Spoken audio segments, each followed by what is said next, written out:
Tapos na raw ikang pista, ba't di pa ako napasok? Yan guys, at meron tayo.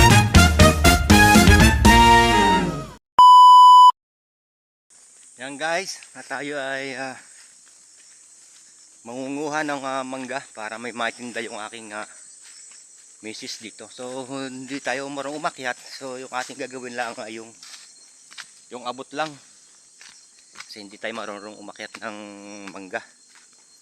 Isa pa, marami siyang langgam, mga ka-idol. Yan. So pinangagat nga ako, ang dami niyang napakaraming langgam. At ito, yung aking kinuha kanina, yan. So maliit, kaunti pa. Oh. So dito tayo ngayon, babalik tayo sa pinuntahan ko kanina. Hindi biro, mga active vlog yung pangunguha ng mangga. Unang-una, napakalanggam. So pag hindi ka pa marunong umakyat, nako, talaga naman, kakatakot.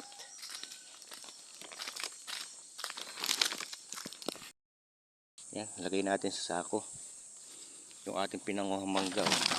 Yan. May utay.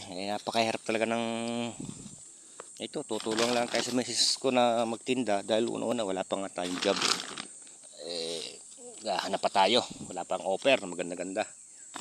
Habang yan, sumusungkit lang ako dito sa mga tagilira na yan, yung ating abot lang. So mamaya pupunta tayo doon sa dulong yun. Titingnan natin kung may bagsak na mangga, nyug. Dahil may puso ako doon. Inakuha akong puso. So titingnan natin kung may laglag na nyug.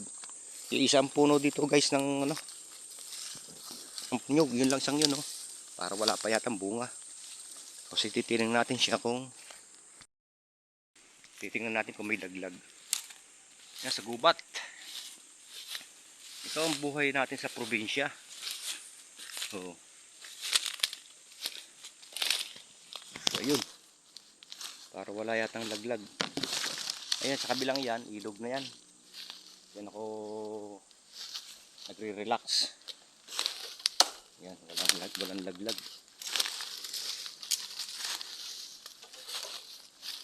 Wala siyang laglag, Ito yung puno yan, nag-iisa isang puno, puro kawayan. Wala nakakakyat dyan. Kahit ako hindi aakyat dyan dahil hindi ako marunong. Ayan, wala, ang mga bagsak lang. Ito, walang laman. Walang laman. So walang laglag. So bibili na lang tayo mamaya ng nyug sa taas. Paghahanap tayo, napakahirap ngayon ng nyug dito. Ayan.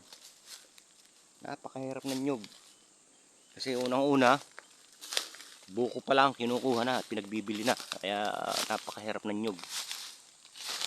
Yan,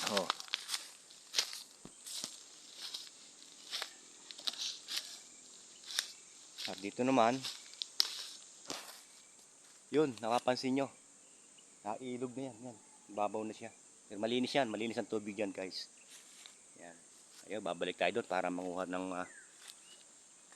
mangga, pandagdag. At yung paligid naman natin, yan, puro kawayan yung mga kana, ayan, puro kawayan.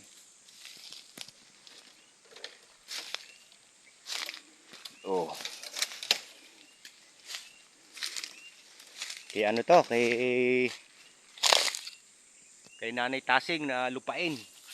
Pati yung mga kinukuha niya akin. Kanya. Mapapanood ni Nanay Tasing to. Dito kami Tasing sa iyong lupain. At naghahanap ako ng mangga, may tinda. Tinatanong ako, sila Patrick, kung tapos na raw ikang pista, ba't di pa ako napasok? Yan guys, at meron tayo ngayon sa bahay ni Kalbo. At kasama natin si Manny, yung tagawa ng mansyon ni Kalbo to. So Yan. guys, sino ba ang nakatira sa ganitong bahay? Di ba? Napakasarap at presko dito sa lugar na ito. Yan oh. Simple lang siya pero maliit lang, talagang sapat lang para sa mag-asawa. Kaya hintayin natin siyang mabuo at masusunod natin sa video natin ay ang kung paano. Kasi ito nakapundasyon na siya. Oh. Pero siyang higaan dito, yan oh. Pero wala pang kawayan yata. Kawayan talaga yun oh. Sahay ko no.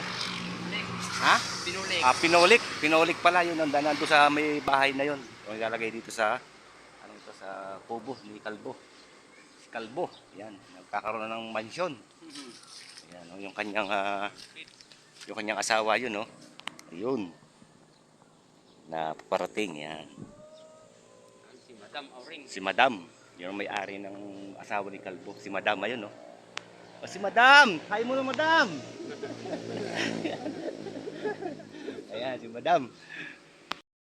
Sarap ng kaya ko pa si Madam doon no, sa kanyang upuan doon. Ayan. So ito nga pala yung deposit ng kanyang deposit ng kanyang CR, napakalaki oh. Malupit. Malupit guys, tingnan nyo naman oh. Tingnan nyo ang deposit ng kanyang CR, napakalaki oh. Oh. Ayan, uumpisa na ni architect yung kanyang kontrata. Ayan, abangan natin guys yung susunod nating video kung kung ayos to. Masarap na higaan to. Una-una, presko rin sa ganito. Mas gusto ko pa nga yung ganitong bahay kung anong una presko. Dahil unang-una may tambayan ditong puno ng balete, ng akasya, yung malaking yan. No? Yan, sa tindahan naman namin ng aking madera, yun nasa kabilang yun guys. Yan. At ito,